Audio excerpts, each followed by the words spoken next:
Hi everyone.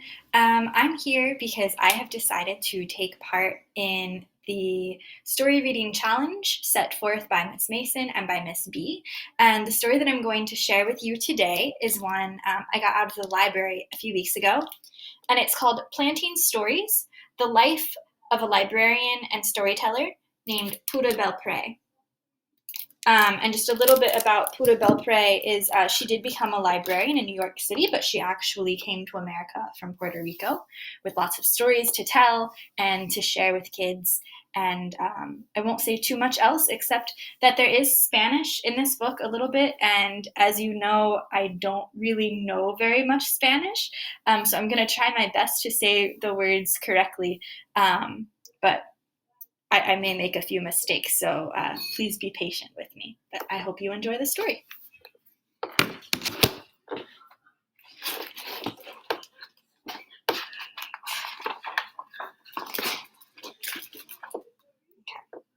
It is 1921. Pura Teresa Belpre leaves her home in San Juan for a visit to Nueva York. Words travel with her, stories her abuela taught her. Cuentos folclóricos, Pura retold in the shade of a tamarind tree in Puerto Rico. Now a new island stretches before her, ripe for planting seeds of the cuentos, stories, she carries. Manhattan, a city of hustle and bustle, bigger, louder, crowded, yet alive with hope and possibility. Y una vida nueva for Pura. She works first in a garment factory, making clothes.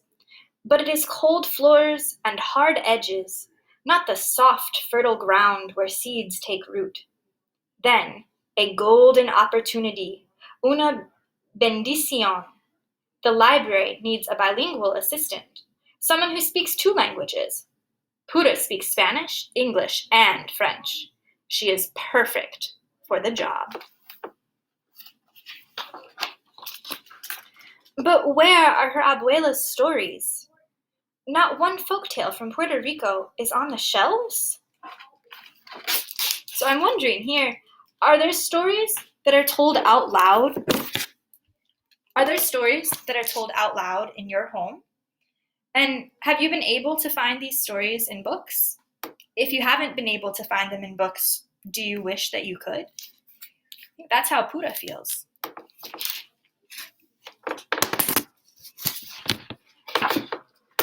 How lucky for the library that Pura has story seeds ready to plant and grow. In the children's room, she lights the story hour candle and begins. Her eyes dance, her voice sings.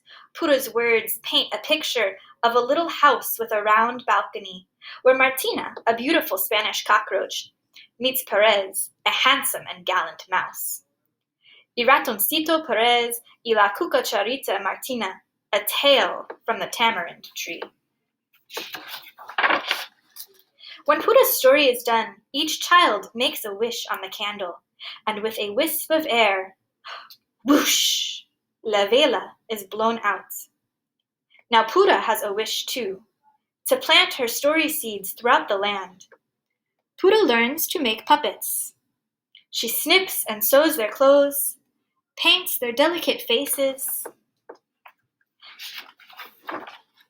And families come to hear folktales in Inglés e Español, to watch Pura's puppets dance across the stage of her stories. But the library needs libros for its shelves. How can more children read Perez y Martina and other cuentos de la Puerto Rico? Pura puts her story in an envelope and mails it to Frederick Warren, a publisher.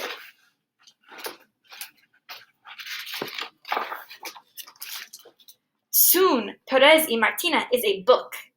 Now a published author, puppeteer, and storyteller, Pura travels from library branch to branch, classroom to classroom, to churches and community centers, planting her story seeds in the hearts and minds of children new to this island, who wished to remember la lengua y los colores of home.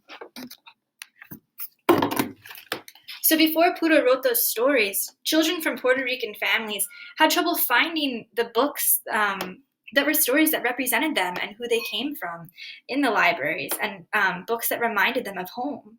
How do you think that Pura felt when the publisher accepted her storybook and said, yes, we're going to make this into a book where, thousands of children all across America can read? How do you think she felt in that moment when they accepted her book?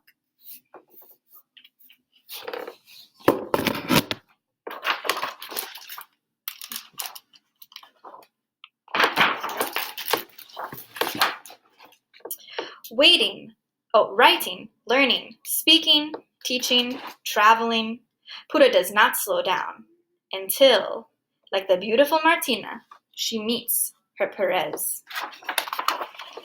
On a December day in New York, Pura marries the musician Clarence Cameron White. Un año away from the library, she decides 1 year to start a new life as a wife. But a year stretches on. Together, they travel to new cities. Clarence plays his music, Pura tells her stories. And it is 1961 when Pura returns to the library. There are others now, storytellers who make puppets dance, who read Perez y Martina, The Tiger and the Rabbit, Juan Bobo, The Three Magi, and many more of Pura's stories to the children. The seeds she has planted, the roots that grew shoots into the open air of possibility, have become a lush landscape into which she steps as though she has never left.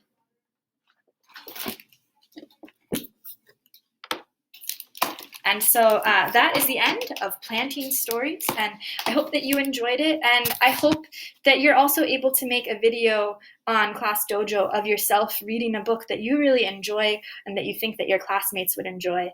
I know that I would really love to hear it, and I'm sure everyone else would too. Bye!